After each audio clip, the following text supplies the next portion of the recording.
The Magic Johnson, Larry Bird rivalry, Borg McEnroe, you know. But the Bird Magic thing was a little bit closer because there was always respect, but there was always this tension. Who would be who? Bird would be a little... Niki Lauda. Yeah, and Magic was charm and trying to make it look easy.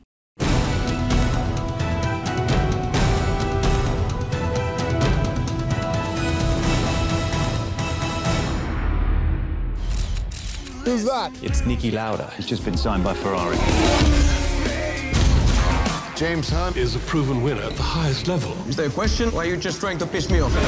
Niki Lauda, trapped in a searing inferno of 800+ degrees. Watching you win those races, you were equally responsible for getting me back in the car. Showdown between you and Niki is all anyone wants to see.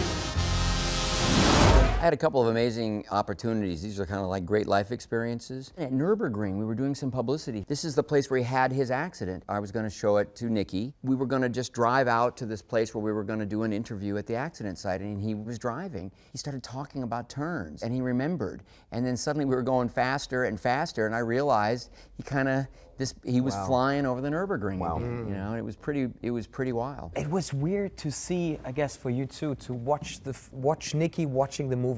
I got goosebumps once in a while because the real guys were there watching the movie. In amongst that crowd, there were people who had raced with James and Niki and family members, an English audience, and this was their iconic hero. And yeah, that was a daunting thing, and thankfully everyone seemed to kind of love it. You know, after that premiere, it sort of struck me that, wow, to be a part of something like this where it's so widely received in such a positive way and you get such great feedback about it, you might get one, two, or none in your career. And that was a pretty special moment to sort of go, wow, we kind of pulled it off. But you screened it, or at least scenes, with Niki very early. Niki got quite emotional, and I gather he's now seen the film 3 times, and with each time, the impact on him has been deeper. Because he's processing what happened, the horrific experience of that accident.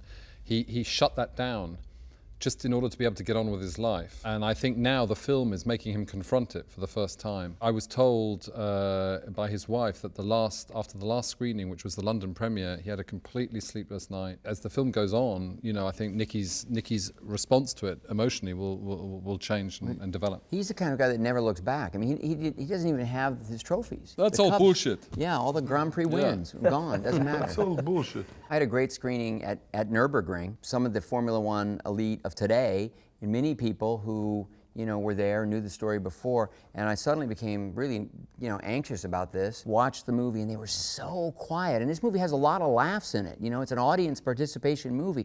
And when it was over, people were just emotional, and a big applause. And the way that, you know, the look in their eye when they came up and talked to me about it was really gratifying. I called my wife, Cheryl, you know, just screened for everybody, and she said, "How did it go?" And I said, "You remember the screening we had in Houston for NASA mission controllers of Apollo 13 and the astronauts?"